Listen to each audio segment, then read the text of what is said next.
Welcome to another episode of ACIT's ProPod, ACIT's first podcast dedicated to the biggest moments and events in professional sports. Today we'll take a look back at the highs and lows of Championship Sunday, answer a few questions related to the 30 teams already looking at their draft boards, and a quick first preview of Super Sunday, which will feature the Kansas City Chiefs against the Philadelphia Eagles. And of course, we'll preview this weekend's Pro Bowl games. Just kidding. No one really cares about that. My name is Brian, and once again, I'm joined by our team of student football analysts, Xzavior, Jaden, and Ryan. Hello. How are we going on this Super Bye week? Good. I'm doing real good, Captain. So what do you guys think? Did we get in the Super Bowl, do you think we got the matchup we expected? Somewhat, yeah. Somewhat. I'd say the opposite for me. I mean, the four of us all picked Cincinnati to win last week because I think we were just riding the history of it. But again, what does it prove us? Don't bet against Patrick Mahomes. Right. But we'll break down that game because it wasn't all the heroics of Mahomes that I don't think Cincinnati played as well as they probably could have to win that game. Yeah. And obviously we'll talk about the NFC Championship game, but for now, the less said about it, the better. As an Eagles fan, it was great. It was another game that was over at the half, and it was easy. But from a football standpoint, I really would have liked to see them play a more competitive game. Yeah. But after the title games, I'm now 10-2. Jaden is 9-3. Xzavior is 6-6, and Ryan is 5-7. But we know a couple of those picks you guys made at the end. We're just trying to close the race a little bit. A little bit biased. But it's all just for fun and bragging rights, more importantly. Oh yeah. Bragging rights. It's all right. Hey, and I told you guys that other pick'em pool until Cincinnati lost on Sunday night. I was perfect. So we have to do something right. Yeah. All right. Let's start by taking a look back at the AFC Championship game because it was a more exciting game to watch. So Yeah. there's more to talk about with it. Of the Kansas City Chiefs defeating the Cincinnati Bengals 23-20. Ryan and X-Man, if you guys want to kick this one off, what stood out to you guys about what happened in the game? A lot of Bengals fans, especially, were saying the calls were off that game. I don't agree with the last call. I agree with though when hit out of bounds. Oh, a side question about and then set it up. Personally, it shouldn't come to ref calls, but that's just me. Burrow got sacked 5 or 6 times, whatever. 5 or 6 times. Think about that. And he threw 2 interceptions. Yep. I think he also I'm pretty sure he threw another interception, but it got erased by a defensive call. Yes. It looked like the Bengals walked in there expecting to win. Yeah. Like they were like, we got their number. We don't have to do anything special. Yeah. And it looked like especially on offense, they struggled to move the ball. Well, Joe Burrow has always, in every single playoff game you can see, he's never had a really great performance in any of the playoffs games. He's relatively hasn't needed to do much because his defense has always managed to bail him out or keep the team low. Yeah. And it looked like they needed something special. I mean, I saw him run more this weekend than I had seen him before. I mean, they haven't gotten much out of Mixon since he got hurt and came back. I'm shocked they aren't using Pirine as much as they were because, I mean, he showed he's effective when necessary. But it looked like they didn't play with any desperation. Like, it was just like, all right, if we just go by the book, we're going to be fine. That's what it felt like to me. This felt like lowered expectations. Yeah. Another thing with that, I mean, we'd say low expectations, but then we see Joe Burrow throwing 5 bombs on 3rd and 2 or something similar to that. And I'm like, just throw the ball a couple yards in, Joe Mixon, or give the ball to Joe Mixon. Get the first down. Get the first down. It's that simple. Yeah, it didn't look like they did anything overly impressive, other than the 2 deep balls. That beautiful 4th down ball. Yeah, that was a good throw. That T. Higgins. I love that T. Higgins cut. And the touchdown. T. Higgins. I mean, you got the biggest guy down there. Throw it high where you can get it. Oh, absolutely. Yeah. Everything else looked like a struggle. Yeah. It was just ho hum. It's just like they weren't gonna. I'm like, if you weren't opening up the playbook, what are you waiting for? Exactly. And you can't blame the game on Joseph Asai at the end of the game. Yeah, even he's admitted it. And that teammate threw him under the bus says apologized for it. But I get it. Jermaine Pratt. Andrew Bain Pratt did that, but he came through and admitted. But I get the emotion of it, and the frustration of it. A whole season goes down in a couple poor plays, but Osai played a good game. he played a great game up until that point. He made multiple stops. Like the last 2 or 3 plays on that drive, he actually made stops. Funny enough, it's just that play. And it's not that he didn't push him that hard, but the momentum's going. You're moving at full speed, and then it looked like his leg turned in a really funky position when he hit the ground. You play fast, you play dumb. It's Just gonna happen. That's true. That's true, and it set him up for if they don't get that extra penalty, that field goal's maybe 55, 60 yards. That 15 yards is the big difference. Although Bucker definitely can make 8 to 60 yards. He can make that. He can make that kick. He's proven he can. He's a butt kicker. He is a butt kicker. See, the thing is with that game, I feel like the Bengals had too many chances to take the lead. I mean, we all saw it. Yeah. Yeah, You know? absolutely. I mean, they didn't take advantage of what they should have taken advantage of. For example, the defense. So the team you're playing against knows how to win. Yeah. And you have that quarterback, one ankle or not, who's going to do something that's going to break you.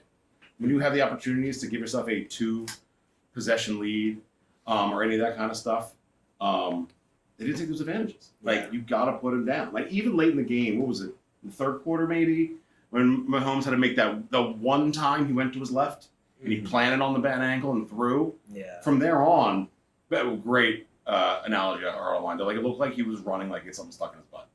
Like, he couldn't put any pressure on it, so he was holding himself up high. Yeah. Because he was in so much pain. And it's like, you have that. Their defense didn't. Why are you not even trying? I don't know, they were not trying, but it's like you weren't making them uncomfortable. That defense wasn't coming through. And what have we learned about the losses that Kansas City's had in the playoffs the last couple of years? You just go back to the game against Tampa Bay. They lost in the Super Bowl. If the defensive line can get through the offensive line and keep Mahomes in the box, at least, Yeah, you're going to have a shot. And that's talking about a mobile Mahomes. Yeah, a fully mobile Mahomes. This Like, man had this- one leg hopping. This a crippled Mahomes without Tyreek Hill.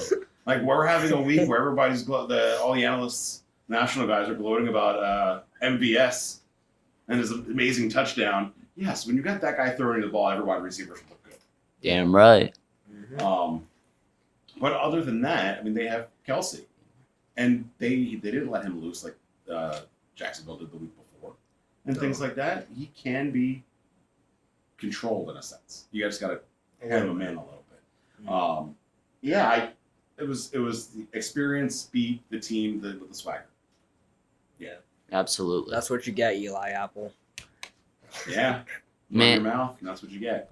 I do not like that man Eli Apple. Join Eli Apple, the mayor of Cincinnati, calling it Burrowhead. Burrowhead. Oh, man. Bro, that man got roasted by Kelsey, bro. Like, what have That we man learned? did. The Cincinnati mayor opened his mouth, the Apple opened his mouth, and they lost. Mm-hmm. Just like, those Niners fans went Mess to with the Rocky statue. and what happened? Just like the Vikings did 5 Yep. years ago in Philadelphia. You're going to come and you're going to mess with our traditions. We're going to smash you. Almost the same score. I mean, don't let your performance on the field talk for you. Exactly. And you really had the 4 best teams in the league all season on it. And there was something about it. But that game was obviously was a better football game because as soon as the Niners had no counterattack, they were out of that game. No But it'll be QB. interesting over the next 2 weeks how Mahomes heals, and everything like that, and what Kansas City can do in the Super Bowl to thwart the defensive line. Because he's going to deal with it. He's going to deal with Philadelphia's crazy defensive line, which has basically controlled their destiny, basically. Yeah. Maybe they'll be smart enough not to do what San Francisco did and put a backup tight end to block Hassan Reddick. I mean, that dude's playing on another level right now. I mean, it might be the hometown thing. Those who don't know, our listeners, Hassan Reddick was grew up in Philly, went to Temple, gave the hometown discount, took a few $1 million less per year to play for the Birds, and now he's showing why. He gave the hometown discount. And if he wins MVP of the Super Bowl, well, if he did what he did during the NFC Championship, it's on the table. He's going to be due for another big payday and things like that. Well, yeah, with Hassan Reddick, he should definitely be in the defensive player of the year. I agree. Absolutely. How many sacks does he I have? think he's a candidate though. No, he isn't. No, he's not. Yeah. Well, and we'll definitely go through the award winners in a few. He had 17 and a half sacks for the regular season. They said he has 19 and a half in 19 games now. And that's ridiculous. He put up numbers that no one has ever really done who's not named Reggie White or anything like that. Yeah. And he's already about to pass the record for career sacks by an Eagle. Really? That just tell our listeners how remember, those who are listening, know the Eagles have winning a Super Bowl 5 years ago. Mm-hmm. Before that, they weren't very successful. They don't have a good record of being good in the playoffs. They've won more playoff games in the last 15 years than they did in the previous 50. So I can tell you all you know about that. But Kansas City, I think, they were the best team in the AFC all season. You have the best two teams going. And, the storylines write themselves. But we'll touch on the Super Bowl in a little bit. Let's jump over to the NFC, to the game that should have been a much better game. Should have. Again, as an Eagles fan, I'm very happy with the result. Yeah. I don't have pity. I feel bad for Brock Purdy. Yeah. Because it would have been a much better game, but hey, this is the results. This is what happens. You play a game, and it is what it is. No one feels bad after the fact when injuries are part of the game. Yeah, we completely tore his UCL back. Yeah. I mean, that's in the injury. The hit to him and Josh Johnson were basically the same. Yeah. Except Josh Johnson hit the turf with his head, ended up with a concussion, and now the other dude's going to need Tommy John surgery. And we'll touch on the quarterback situation near the end of this segment because that'll be interesting what they do next year. They got three options. You have three options. You thought you had a fourth, and then Brady retired. Yeah. But what's the timetable on healing and the surgeries and all that kind of stuff?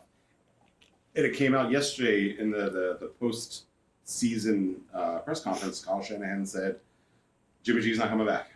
Really? We're not even going to open the door for it. W. That's why he was smiling on the bench while they were playing. He's just like, I'm done.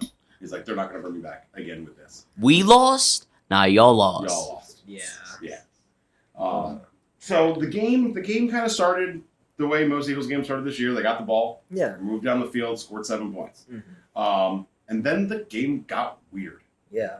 For a good 50, a whole between the first quarter and the midway through the second quarter, it was just a strange game. Slow, all the stoppages, the injuries. It was surreal. It was surreal. There was neither team could get into a flow, and it was like you could feel the energy disappear because Niners, as soon as Brock Purdy got hurt, their team kind of had that look like they fell apart. What are we going to do? Yeah, we have to do everything now. And then when their backup gets hurt, so put up CMC. Yeah, and the Wildcat and all that kind of stuff. And they lost anything. They had no counterpunch to it. So those who didn't really watch the game, 6 snaps in on their first defensive series, Hassan Reddick comes off the edge with a block attempt by a backup tight end and gets a hand on the ball, and then Brock Purdy's arm, and which we know now was a torn UCL. They're not going to know until they open him up and get into surgery whether or not he needs full Tommy Johns or any of that kind of stuff. But if it is, Purdy's probably not going to be ready to play at all next season either. That's the difference between getting hurt in September and getting hurt in January. You don't have time to recover. The ball came, the fumble gave the ball back to the Eagles. They went down and, it started to change the tenor of the game. They might not have scored there, but you could start to see the desperation in San Francisco. Even Kyle Shanahan couldn't scheme and plan his way. If anybody can throw the ball, what are you going to do? I don't know if you guys have seen online, the debates come up now is emergency quarterbacks. There's always that third guy that you go to who's like a wide receiver or running back, CNC and things like that. It was Greg Ward with the Eagles for forever. Where they played in college or high school. Exactly. We know he can kind of throw the ball, so maybe he can do this. Like I said, there's only so much a quarterback guru coach can do when you don't have anyone who can throw the ball. They're talking about now, in hockey, you usually dress 2 goalies, your starter and your backup. But there's a third guy who's not on the roster who just sits in the locker room. It's the emergency goalie. We've seen it over years where it's like a road team. It happened years ago where I think the Chicago Blackhawks visited the Flyers and they were already on their backup goaltender. He got hurt and then his backup got hurt in the game. Wow. And they're like, well, you can't dress like a center and put him in goalie pads and expect him to play goalie. Yeah. The Flyers called their emergency goalie, and he played for the Blackhawks. It was a dude who plays in adult hockey leagues, who has goalie experience, played high school and college hockey, and they bring him in, they put a jersey on him and go, by the way, you're on the team now, go play goalie. And they play in the actual NHL game. So the NHL has rules that go like, oh crap, we only have 2 goalies, if they both get hurt, what happens? They have a third guy who can basically play for either team so you can still finish the game. The discussion now is, should the NFL do something like that? Have like the practice squad QB or somebody who doesn't count against your roster, who that on that day goes, all right, you're out, who can put the pads on, come in and jump on the team and still play quarterback. I think it would benefit the Yeah, that's a good NFL a idea. lot. Yeah, because we saw Brock Purdy get hurt, and then they put out Josh Johnson, and then he got hurt. Then they had to put out Brock Purdy just to run the ball, and then they couldn't do anything at that point. Yeah, I agree with that, but this is a situation that it happens every once in a while. Like, the second to most recent time we've seen this was like last year with the Broncos when they had to play Kendall Hilton at Right. QB. He is a wide receiver, It's by not the often you way. get down to your 5th quarterback, Right. but But he completed one pass for like negative yards. yeah, it was like negative yardage after it. No, Alright. I mean, I'll still go though. I've never. No, you look like I you were forgot. trying to jump it. No, I Oh. forgot. I definitely give you the chance to jump in. Yeah, it was interesting because I had that vibe. It gave me that feeling in the pit of my stomach. Like, we've seen it all before, where you have that team who goes, they take the foot off the pedal and they go, all right, the other team's dying now. We don't have to try that hard. Yeah. And then you don't try as hard. Next thing you know, you lose that game. Like, I got a little worried. Got 7-7. CMC had that great run. Yeah. We broke like 4 tackles. And it was Scored. like, uh-oh. Are the Eagles going to sleep on this now? And we're going to be, the discussion is going to be what happened. Luckily, they didn't let it come to that. They did what they had to do. Well, all they had to do was plug the running. That's it. Yeah. They don't have a Yeah. competent QB to even throw the ball. Exactly. It was just and I was thinking, the Eagles needed to do enough. Just don't let it don't give them the ball. Don't give them the hope that they can come back, and just do what you have to do. Because honestly, it's not like the Eagles' offense was running the ball up and down the field. They struggled. I mean, it wasn't the prettiest thing in the world. I was impressed though at times where, the 4th downs, the longer 3rd downs, they still found ways to convert. Speaking of, The catch that wasn't. the catch that I saw the catch. I don't know about you guys, but I saw the catch. I mean, the stat book, it'll go down as a catch.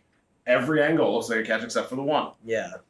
And that's one of the debates I've been reading a lot now is what took so long to get that other camera angle so they can see it. Like, I understand in the stadium, you're not going to show that other camera angle to the fans. You're not going to open up the door Yeah. for something negative to happen at the home team. But don't these teams pay people to sit in a room with a bunch of monitors to look for those other angles and things Yeah. like that? I guess they took a snack break. It's true. But, and I understand there's a theory to you don't use your challenges that early in a game. You don't waste your timeouts that early in a game. But when the dude pops up, slamming his fists together, and you know this is I probably didn't catch the ball. We need to run a play. Mm-hmm. If they really skittish like that and they trying to run a play, you should challenge it. Throw the flag. Why not? I mean, you can call a timeout and give yourself more chance to look at the replay. Yeah. And then if you take the challenge, if you lose it, you lose a timeout anyway. It's It's you 4th have down. nothing else to lose. It's 4th down when they tried to convert it. Yeah. So you're gonna get the ball, or they're gonna be in their red zone. Either way, it is what it is. It's playoffs. And it was a 4th down early in the game. I think it changed the flow of the game. It literally puts you not in the field goal range, but pretty close. Yeah. I'm and a pretty couple sure. plays later, they were in the end zone. I mean, you could tell. I mean, I was a little surprised that even for Sirianni, I guess the dirtiest word we're ever using this podcast is ballsy. 4th and 3 from zone 34 Yeah. to start the game. And I'm like, I get it, dude. But calm down. This ain't the I Giants. know what I'm doing, guys. I was like, I'm meant to be here. and we talked about it last week that he's obviously going to be the risk taker, and that showed. Shanahan didn't want to take the risk. Yeah. And this is something that's going to, and I wonder when the discussion's going to start coming up nationally about for the Super Bowl, is Andy Reid's not that different when it comes to his timeouts and his challenges. Andy Reid is notoriously horrible at managing the clock. Remember, the Chiefs had 0 timeouts going into that last drive on Sunday. Because you still see it. I'm amazed. Andy Reid's he's going to be a first ballot Hall of Famer. Oh, absolutely. I've never called him like an amazing coach. He is a great coach. If he gets the clock management thing down and more game situation stuff a little bit better, I call him a great coach. Even when he was the Eagles coach. It's the same problem. He burns his timeouts early. They're still calling timeouts with like 1 second to save a false start. Like, what are we waiting for? Like, and he's a great coach, but you look at Devontae Smith popping up, slamming his fists together. They had a play ready. You knew that wasn't. They just made that up. That was coached. This is a situation. If you don't think you get it, you run a play. It was an incomplete pass. Yeah, They didn't even really run a play. You just need to snap the ball, and you can't go backwards. As long as there's no flag thrown, no review, you're good. True. And where in time and place matters. If that happens in the last 2 minutes of a half, the booth is going to review it, and it's going to come back and things like that. Yeah. But early in the game, where you're trying to set that tone, he took the risk. Shanahan didn't. And when you're sitting on timeouts, why? In the first half? On the first drive. The first drive of the game. You want to set they want to set a tone too, right? But they want to come out and they want to win. So I think decision making was huge, and that's something that I think that'll come up again in the Super Bowl. Is Andy Reid, Kyle Shanahan both call their plays, so they're always thinking about what's the next play I'm calling. Sirianni doesn't. Yeah, it's the Shane Steichen coordinator. does. Yeah. So that's why Sirianni does better at the game management stuff, because he's focused on the clock and the timeouts, and he lets his coaches do the rest. I think that's an advantage. And we'll get into the Super Bowl more, but that's a coaching thing. Yeah. It's just He's just a game manager. It's a game manager, and he realized that because he called the plays last year, and they were 3-6 when they did because it was bad management, and he realized these coaches make a lot of money, and they're good at what they do. I need to coach the whole team. And you see that a lot. That's when you see these guys like, I want an offensive-minded coach as my head coach. What does it matter if your head coach is offensive or defensive-minded? Just get a coach. Get a good coach who can handle the room, handle the team. You get yourself a great offensive coordinator or a great defensive coordinator. Let them do what they do. You need a manager. That's one of the big problems. You see all these coordinators getting hired as head coaches and stuff. They know how to do one thing good on one side of the ball usually. They're going to ignore the other side of the ball. So your team's going to be bad. That's just how it's going to be. You need a coach. You don't need a coordinator. And if you had guys who could handle it, you know how many of the assistant coaches, the assistant manager to the stat dude on Tuesdays, there's 19 assistant coaches everywhere because it's we need everybody who's specialized. Why don't you just get good football minds who can do their good job? You need less popping their heads together. I think the Niners when they really started losing is I think it was their defense kind of realized that they were going to have to try to win the game. Yeah. Kyle Shanahan is a playoff choker. You're not wrong. 28-3. He's never won a Super Bowl. He's been to 2 or 3 Super Bowls. He had a 25-point lead in one. Mm-hmm. And they gave that away. And then he had a lead in the San Francisco Chiefs Super Bowl. Yep. And he gave that one away. Dang. So there's something to that. There's something to that.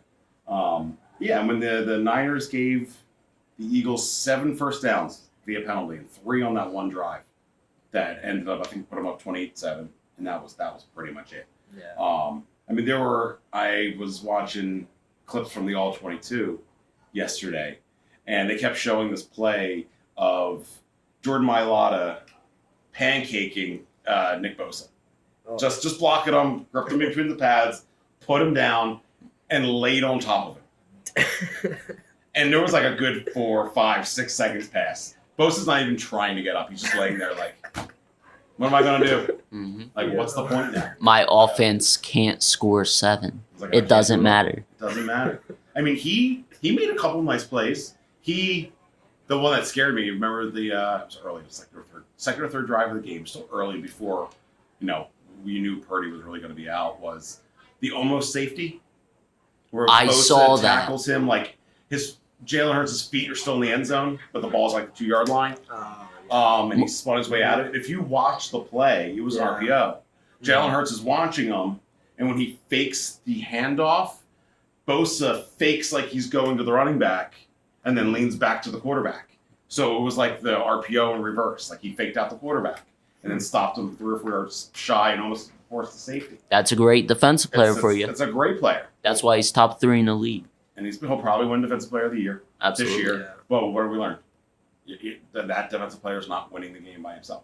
Absolutely. Yeah. That's why there's 52 men on the roster. Exactly. It's shape. It's the kind of guy who probably deserves to win one. Hey, I'll give all the credit to George Kittle in the world trying to keep his team hype. Yeah. That dude, I take that dude. in my He's team such a any day. positive guy. That dude he's him. I love. They're losing. He's still dancing in the huddle with the music playing, getting Brock Purdy to smile Yeah. and things like that. I was like, no, that's what you need. That's leadership. Good guy. hmm And then when it's over, his quote is the best. It was like getting punched in the face after a long season. What are you gonna do? It's going to It's happen. true. It's true. It's gonna happen. It's a shame. They have a lot of. I mean, their roster's stacked. Is San Francisco going to turn into the new Packers? Uh, They're going to make the championship each year and lose Lose. each year? Yeah. I can live with that. yeah, I wouldn't mind that either. I Well, actually like to watch that. since we're talking about the Niners, one of the things we're going to cover later was the quarterback carousel. Well, let's talk about the Niners quarterback situation, because with the announcement of Tom Brady's second retirement, I don't believe it until I see him in the Fox booth actually analyzing plays. Hey, when someone's throwing you $375 million to sit in the booth and talk, 375. Yep. silly. He's gonna be 56 by the time his whole football mindset is completely done. Bro, he's not retiring until he dies. That man's going to... I'm surprised he came out this quickly. They're going to have him cremated and he's still going to be commentating. Oh, yeah, look at that. Yeah. Like we mentioned, Kyle Shanahan's already said that they're moving on from Jimmy G. Yeah. It would be hilarious though if Tom Brady ended up there because of the whole Jimmy G thing. Oh, Because remember, the Patriots drafted Jimmy Garoppolo to replace Tom Brady 10 years ago But because Tom Brady was 35 at the time, Yeah. and you're like, well, he's going to decline. This is going to happen. and then he Tom Brady. And then But also, Tom Brady, I'm pretty sure originally is from San Francisco. yes. he And is. that's what I yeah. thought about it. Like, if it's going to be okay, you got a team that's stacked and ready to win now on both sides of the ball. And if all you really need is a game manager as your quarterback, a 46-year-old Tom Brady fits that bill. Thomas Edward Patrick Brady. So, Four names. Because with the injury, Purdy won't be ready to start the season. Now, I wouldn't be if Purdy won and the Niners won the Super Bowl, you have no choice. That dude's your starting quarterback next year. absolutely. But now you still have the questions. Smaller dude took one hit and he's injured. Is that going to be one of those? He's not big and can hold up. And Tom Brady was rarely, if ever, hurt, but that's not even an option anymore. But also, you got to think that's literally just Trey Lance's build. He's a small dude himself. Yeah, I think he's smaller than Purdy. and I'm sure what the Niners really want out of the Trey Lance thing is almost sort of similar to what the Eagles did. You want a guy with a big arm, and he can throw the ball far down the field, and he's mobile, and you could, build him to be a more accurate quarterback. But when's he going to be ready to play? Basically, Trey Lance was supposed to be Justin Fields this season. And you saw what happened. Yeah, no. Dang. I mean, and we can't even make a judgment on Lance because the first game of the season was like a monsoon. I remember that. It was sloppy. It just couldn't. It was a rough game. Week 1 anyway. You can't tell anybody anything about week 1. He got injured week 1? No, he got injured like a series into week 2. Oh. Mhm. Yeah, so he hasn't even had the opportunity to show. So, yeah. And I don't care what it happens in the spring when they're like, he looks great in the spring. Oh, yeah. We'd all look good in shorts and a t-shirt. Yeah, throwing a ball in Florida. That's great. They got to be careful, But when you got defenses screaming at you, how's he going to look? But what do they do? Do they make a move and make a trade? Do you sit on it and hope Lance is ready and Purdy's going to be your guy? At the most, you probably get a third. Although they do have John Lynch, that man is a wizard as a GM. I love him. He's a great safety and he's a great GM. But at the most, maybe they can get a second because they're not getting their first back for him. That's not going to happen because they did draft him in the first round, right? Yes. They're not going to get that back. He's shown completely almost nothing. He's shown nothing at all. Yeah. I mean, not that he's really had the opportunity yet either, but you look at windows of opportunity. Like, no one on the team's getting younger. Everyone's going to need to start making more money.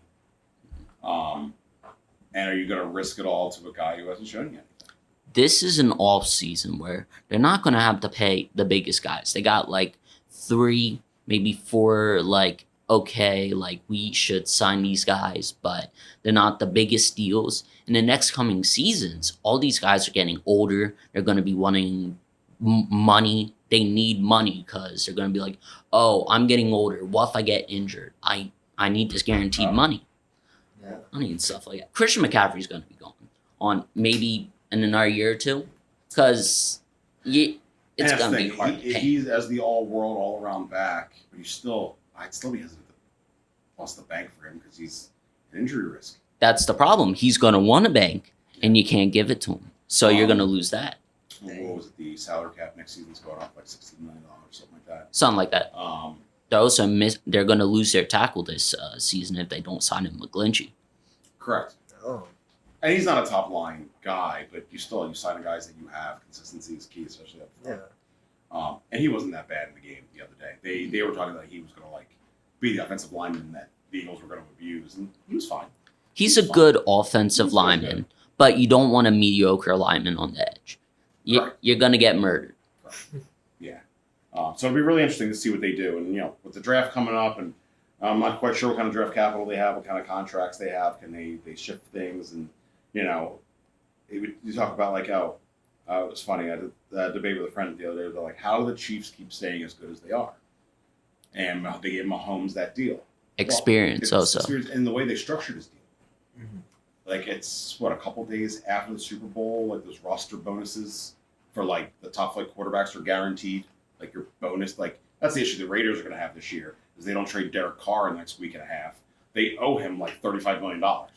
Yeah, and it's guaranteed in his contract. Well, if he gets injured. But also, he should be playing. It's actually his roster bonus. They said his entire contract next year would be guaranteed. That's the way they wrote him the deal. Mm-hmm. Now, what the Chiefs did is when you see a lot of teams like they do that, we're going to restructure and all that. They take like these roster bonuses that would go against the salary cap. They switch them into like signing bonuses, which don't hit the salary cap. Like, so that's what they do with Patrick Mahomes. Right. Every year they keep rewriting his contract and going, we're just going to give you all the money up front, and it doesn't hit the salary cap. With a smart GM, there's no such thing as a salary cap, if we're being honest. With the way you can structure, change everything. You got to know how to use it properly. I mean, we could talk about the Eagles in the same situation.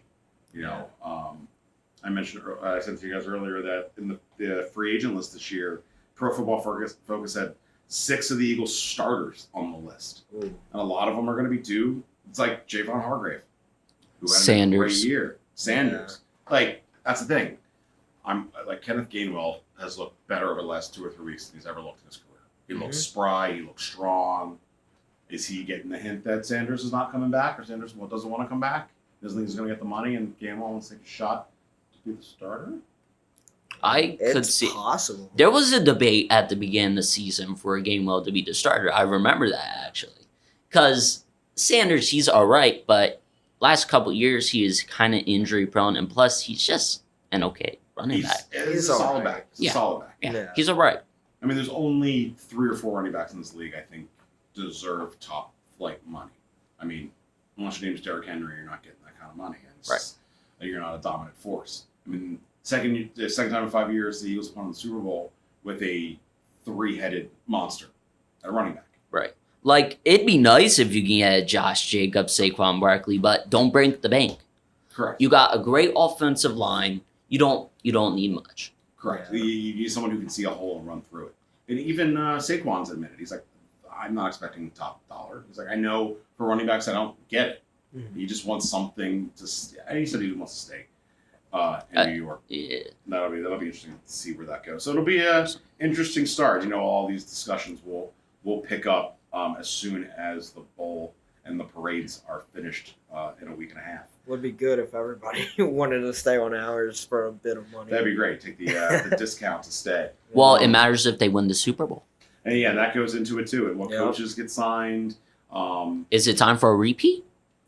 Yeah, that's the thing. It's like that. It's the hardest thing we've learned, that it's very difficult to repeat. It's very hard to get back to the Super Bowl. I mean, 5 years ago, don't get me wrong, we thought that Carson Wentz was going to come back from his knee injury, and the Eagles were just going to be in the Super Bowl every year. And next thing you know, they're 4-11 and firing coaches. And It was either Foles or Wentz, and they very bad options each way. Yeah, it's When aging Alshon Jeffries and all sorts of guys, just throw it out. I mean, they made the right decision with Wentz because he was younger and he had the upside. As we know, Foles wasn't the greatest starter. He's proven that. Foles was in the league like, I think 5 years prior, 6. Something like that He's been before. around for a while. Yeah, he's actually on the Eagles before or this run. He's on the Eagles, went to somewhere else, and he got back on the Eagles. So who knows what happens with that, and who's going to want certain contracts. Like, I don't think you can sign Fletcher Cox again to what he paid him this year. He's getting old too. He's getting old. Honestly, if you win the ring, I think he retires. I mean, the whole idea is Jordan Davis takes the spot. Yeah. And takes that hole. I mean, I would not be shocked. Remember, the Eagles go Fat boys next week, and they still have the number 10 pick in the draft. So, if Fletcher Cox retires, the guy who played next to Jordan Davis in college, the Georgia defensive tackle, his name escaped me right now.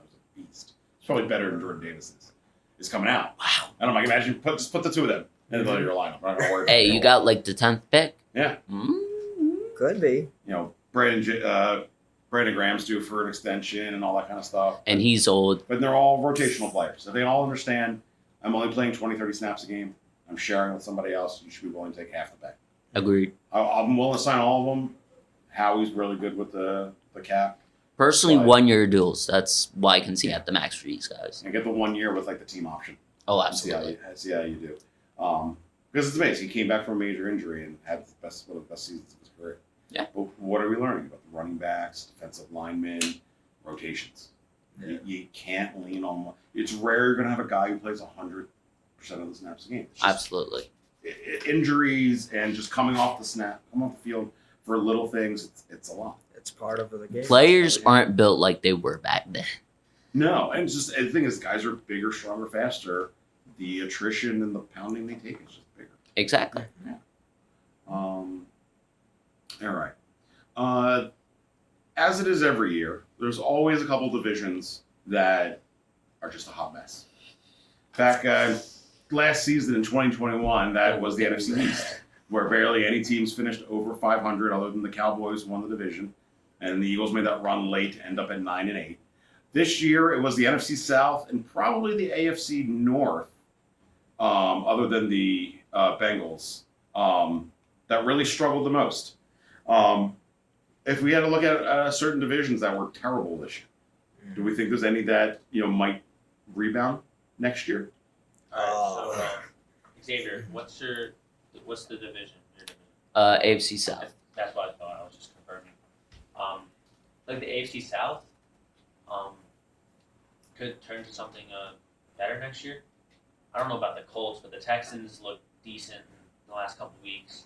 Yeah. I think they have the second pick, right? I believe so. Yeah. Yes, you do. Yeah, yes. Because The they Bears choked have to the win. first.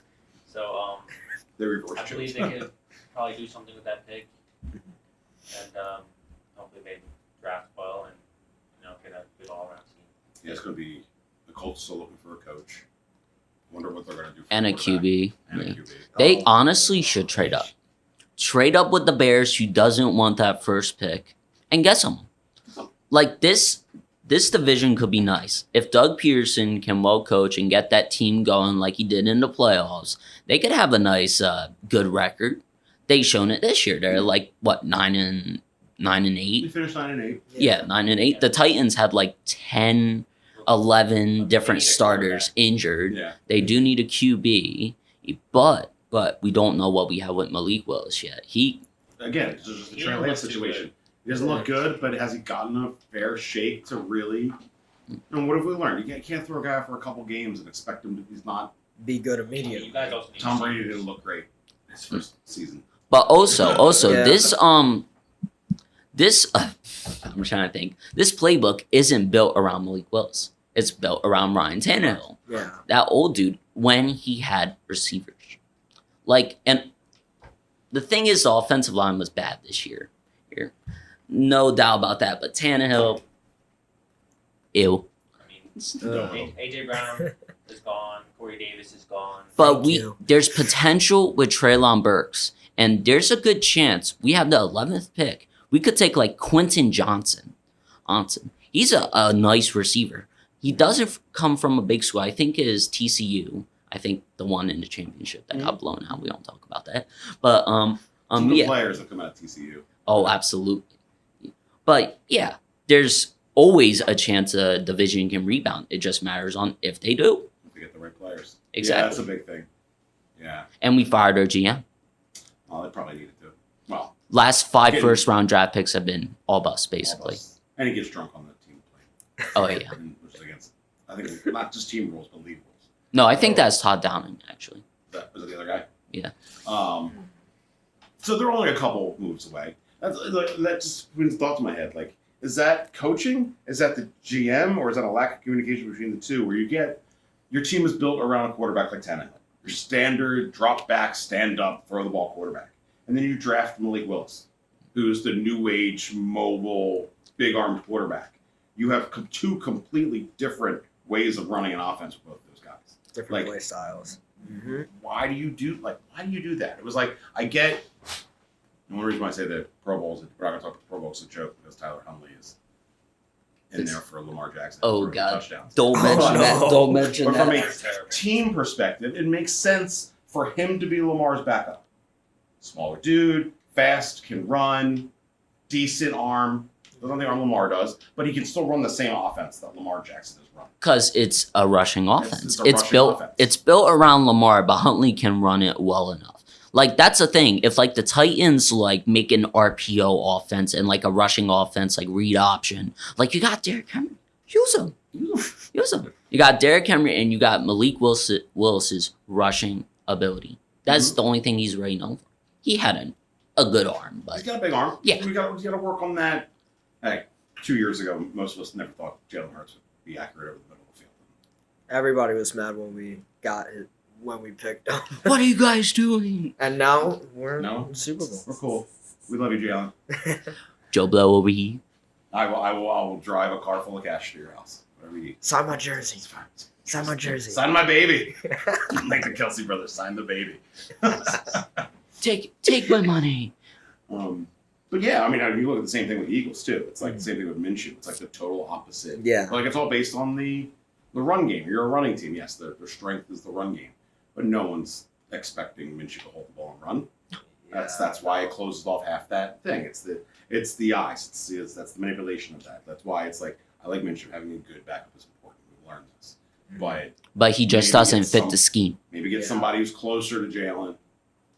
It makes a little bit more sense. Yeah.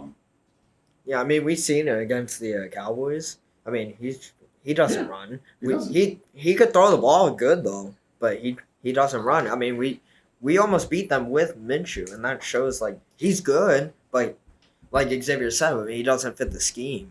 Yeah, like you can't run RPOs. Yeah, Just run the R.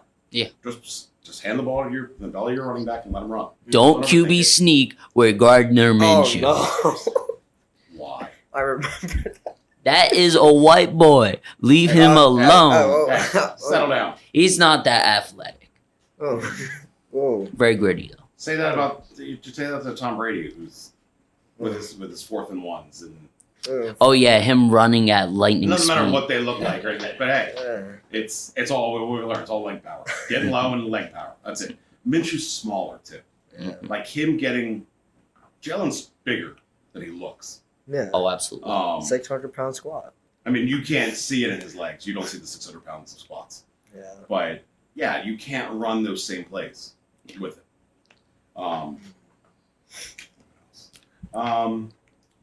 the coaching carousel. Now, a couple coaches have already been hired. Obviously, D'Amico Ryans was hired to be the Texans coach. Wait, did you see that Sean Payton trade?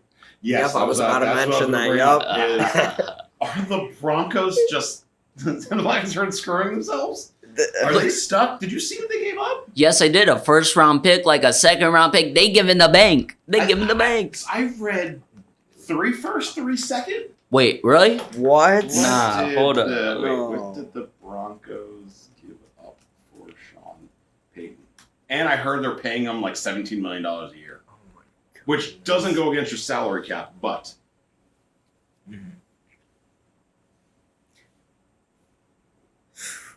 So explain to me, Sean Payton. What is he good or is he like? He's a Hall of Fame head coach. He's a Hall of Fame. Okay. He's like one of those great like play designers. The one thing that'll be different about the Broncos this year versus last is they will look like a professional football team. Absolutely. They will be prepared Yeah. to play. Also, a big problem with the Broncos.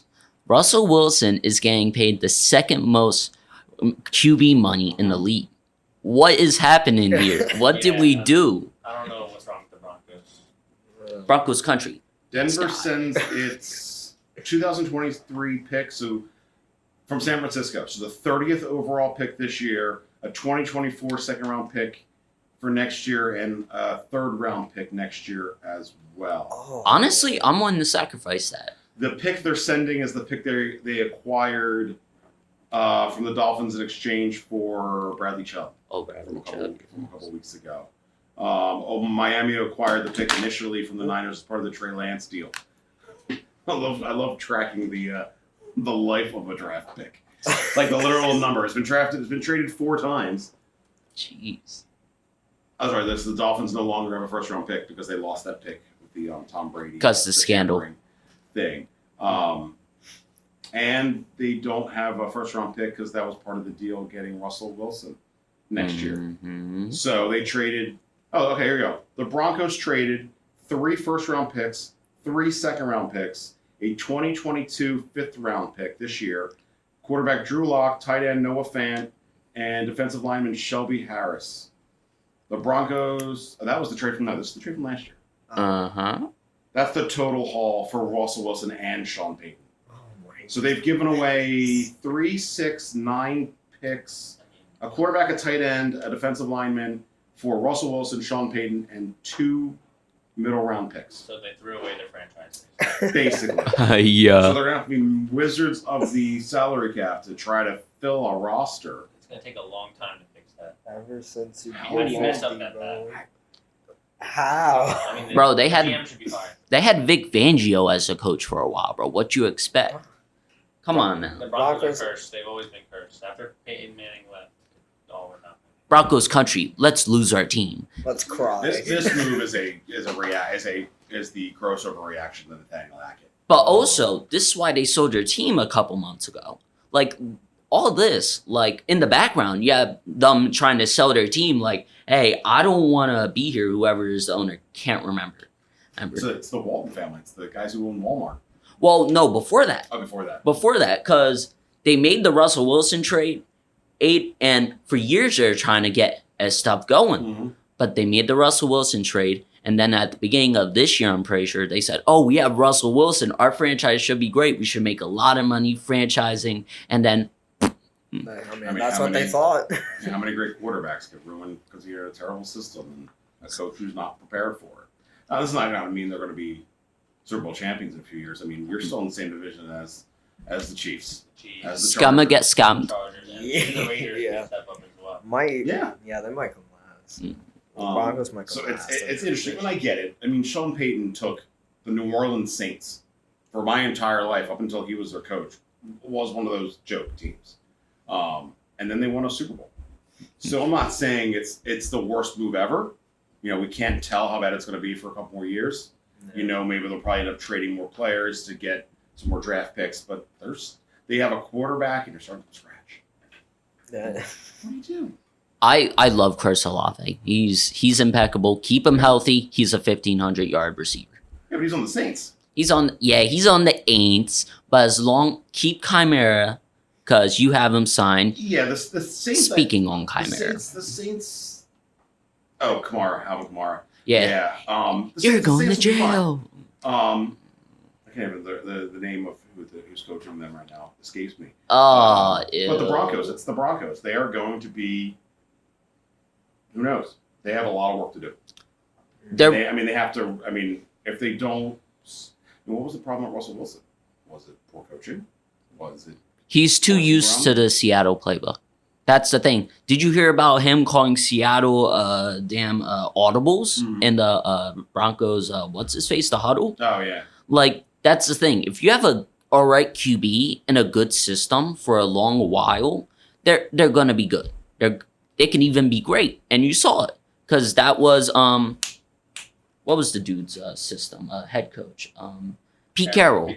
Yeah, Pete Carroll's system. He's never had to change. He's always been Russell Wilson, and he's always been like that's the one thing about. And with that, Geno is like has a similar play style to Russell Wilson since he's been under for a couple of years before he started. Right. So he hasn't really had to change anything. He's just bigger. He's just bigger than Russell Wilson. That's the thing, and that allowed him to do more passes and stuff like that. Open the playbook a little bit. Like with Russell Wilson, he's an alright QB. He's nothing special. Nobody likes him. Nobody on his team likes him. That is true. He's one of those guys that. Yeah, I seen the whole team yelling at each other, fighting with one another. I'm like, jeez. Also, them like former teammates and teammates having to call like a manager to actually talk to Russell Wilson. Like, who does that? Who does? You're Russell Wilson. No one's gonna remember you, bro, in a couple years. No, other than the bad things. He went to the Broncos and he sucked. Like, We'll always remember that 2 years back-to-back Super Bowls. yeah. But what really was the unit on that team that got him there? The It was defense. the defense. Number one defense, like back-to-back years. I think That was that's a scary. I think that's a top 10 defense all time. For sure. Legion of Boom. yeah. Top Maybe- 5. Maybe even top 5. Maybe. Go as far. Yeah. With the purple man-eaters, just that Reggie White Actually, the defense. purple Oh, yeah. people eaters. People eaters, yeah, that's have right. that list. Yeah, lead I mean, the away. year before, the first one they won, that was against the Broncos. Yes, So they caused the safety on the first snap Yeah. over Peyton Manning, and the game was over. Yeah, 43-8. Man, that was crazy. That was a good example of all the Super Bowls I had to watch growing up. Just like, all right, where's the commercials? I don't order more pizza. The first snap, you could tell it was over. This is really happening. But defense. damn right. Defense wins championships. A good team wins a championship. I mean, that's the old saying. I'm just kind of Right. I feel that, but I think it's wrong. Balance. yes. Balance is required. Right. Why? Before we're just like, Why you think the Niners didn't win the Eagles game? because the Eagles kind of just bullied them the whole game. Defense doesn't win championships.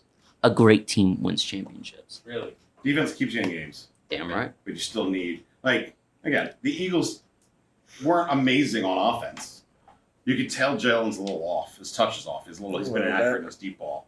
Yeah. Like, luckily he's got wide receivers who were willing to go get it. Mm-hmm. But Yeah, he looks a little banged up. He threw a deep pass towards AJ Brown. It was too hard. Too hard. Like He was wide rifled it, open he too. usually lofts that and it drops in the basket. Yeah. 2 weeks ago he threw it too far and dropped it 5 yards ahead of him. This week he just rifled it past him. I'm like, yeah. this I'm is like, new? yeah, that's a catch. This is Yep, not the that's a time for catch. this. Touchdown. Young oh, man. wait. No. He's a young boy. He's gonna get used to it. And, Just give him. you know, He's they gonna get needed better help getting with down the time. field. Yeah. But there were times where it's like their offensive line broke holes and did that. So it was kind of what I expected. I didn't expect 9 drives and going down scoring touchdowns. They did what they had to do. It probably would have been like a 31-28 game or 31-30 game. It would have been Absolutely. closer. It would have been much closer if the Niners could have punched back, but they couldn't. You know, defense can control. That's what that's the biggest thing now is the Eagles need to control the defense. All right, we're gonna start wrapping this up. We got 1 or 2 things more, but before we close up, the awards, the NFL awards are a week from today, but we will likely be potting about the same time. We might miss afterwards. MVP finalists. If you guys want to, we can take picks. We can vote. Josh Allen of the Bills, Joe Burrow of the Bengals, Jalen Hurts of the Eagles, Justin Jefferson of the Vikings, and Patrick Mahomes of the Chiefs. QB award. It's most valuable passer. Yeah. Yeah. I'm giving it Patrick Mahomes this year. He had the most yards, the most touchdowns as well. He threw more picks than Jalen Hurts, but Jalen Hurts just doesn't have the numbers in terms of passing touchdowns and passing yards. Yeah. No, I completely agree. I would have probably done the homer pick and said Jalen until he got hurt. That really but that affects it. But the numbers Mahomes put up, and considering he was playing on a different team, he didn't have Tyreek Hill just to unload as his failsafe anymore. He had to play a more disciplined, seasoned version of football this year. And it's crazy. The dude's 27, just hitting his peak, and we're like, he's only going to get better. Mm-hmm. It's ridiculous. I would vote for Mahomes too, because it's amazing. If you're talking quarterback tiers, it's Mahomes, and then there's like the Josh Allen, Joe Burrow, Justin Herbert. Maybe he wins this week. Maybe you can put Jalen Hurts in there a little bit, and then there's everybody else. Yeah. Mm-hmm. And Mahomes is just a step above everybody else. Yeah, I agree with that. Mhm. I do like the fact that they did put Justin Jefferson in there as at least a nominee. I acknowledge that because he is. Yeah, he's a monster on offense. He's a monster. So for Defensive Player of the Year, Nick Bosa of the Niners, Chris Jones of the Chiefs, and Micah Parsons of the Cowboys. That's actually a little hard. Easy. Nick Bosa. Really? I'm just going to right now, Nick Bosa. How are you gonna? Micah Parsons doesn't deserve to be here. Hassan Reddick did better than him, so I'm knocking him off the board. And I don't even like Chris Jones. Give me Is that why you Nick don't like Bosa. Chris Jones? I don't like Chris Jones, and I don't think he is Defensive Player of the Year. He's Like best defensive tackle player. I can't agree with that. That's a good. But Bosa is just better. He put up a very good performance for a D tackle this season. Yeah. He absolutely did, but I don't think he deserves it. I think Bosa I think you deserves could it. argue either Chris Jones or Nick Bosa. I hate the Niners, obviously. I'm just going to go with Nick Bosa. Yeah, I'd vote for Bosa too. I mean, he's a game wrecker. Bosa's a game changer. Chris Jones plays his role. Yeah. I mean, Chris Jones played a great game in the AFC Championship. Absolutely. But you saw, like, when in a sense the Eagles took Nick Bosa out of the game, he couldn't do it. Mm-hmm. So I think that's kind of an easy one. Offensive Player of the Year. All right, who do you think?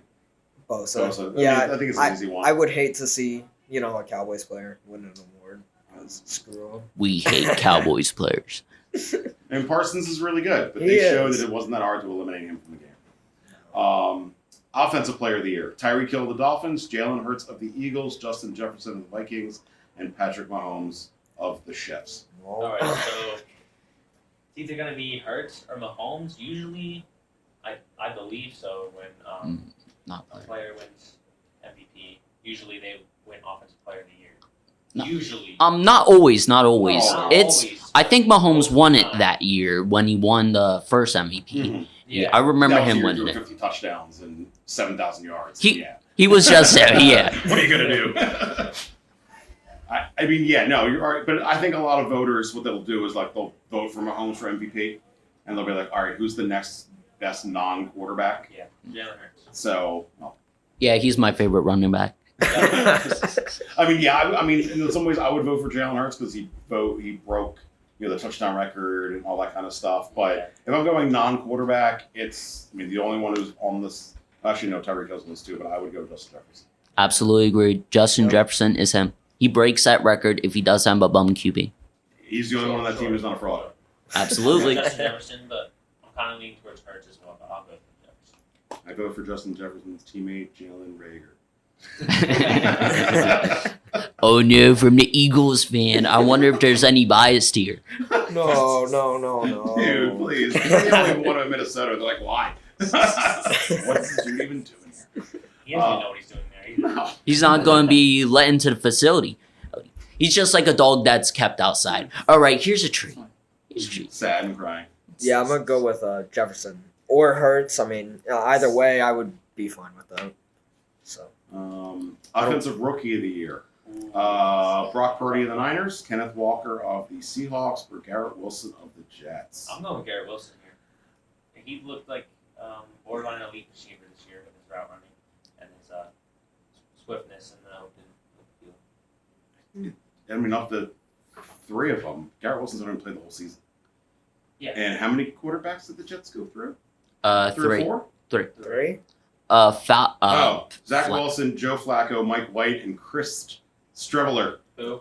Oh, that guy. That dude. Oh. So we'll give it to Garrett. I give it to Garrett Wilson just having to deal with that and still putting up numbers. Personally, I want K9 to win. I really do, but I think it's gonna be Wilson. Yeah, he was injured too much. But like we talked about, And he only I started think like half the games. I think Walker's for real. I think he'll be good. He's basically just Dalvin Cook. He had a first bad year, slightly injured or off the bench, whatever. Then he's gonna bust down and just be wild. But not show up in big games and always be injured. Gotcha. Yeah, You exactly. just described Dalvin Cook right there. Yeah. Defensive Rookie of the Year. Sauce Gardner of the Jets. Aiden Hutchinson of the Lions, or Derek Woolen of the Seattle Seahawks. No question. Easily Sauce Gardner. Yep. Yeah, Yep. Sauce. Sauce I'm not Gardner. biased. Yeah. It's just No, but yeah. He New did Jersey have- Jets. I think he's tied for the most interceptions. yeah, this year. yeah, you're right. Really? Yeah. How many? 6. You know? 6? Yeah. C.J. Gardner Johnson. I mean, the Jets haven't had a corner or a defensive player like that since they had Darrell Revis. Yeah, Revis he was a first team Islands. All-Pro this year, so I think we just go. I mean, often you get a corner who's like As a rookie, game-changing corner. I Especially mean, as a there rookie. isn't As a a rookie. rookie that he's the best. really makes the All-Pro team. He's the best cornerback in the NFL. Like, And he what came we with a doing nickname. here? He's solid. It was only until a week or two ago I realized Sauce wasn't an actual name. Straight up. Yeah, no, this is a nickname. Are I was you- like, because you see it. Yeah. Like the thing I'm reading right now, it says Sauce Gardner, but it's not like first name Sauce in parentheses. And I'm like, this is who he is. Are you goated with the sauce? I'm on Sauce Gardner. And the AP Comeback Player of the Year. Saquon Barkley of the Giants, Christian McCaffrey of the Niners, or Geno Smith of the Seahawks. Look, Uh. it's Geno Smith or Christian McCaffrey. Yeah. Agreed. One of I those honestly, two, yeah. I'm going to go with Geno Same. because in the position he plays, we know the other two are running backs. They get injured. It's part of the deal. And they're both, Barkley and McCaffrey are both amazing. If they seem healthy, I'm talking Hall of Fame quality players. But considering quarterbacks never get second chances, and when they do take advantage of it, it's an impressive thing to see. Geno did everything for that team. I think deserves to get paid for it. Yeah, why not? I'll go for Geno's. Personally, I want Geno to win, but at the same time, I think the media is gonna like Christian McCaffrey better. So I think he's most Just have to likely be gonna different. win. And the last one before we wrap up our show, Coach of the Year.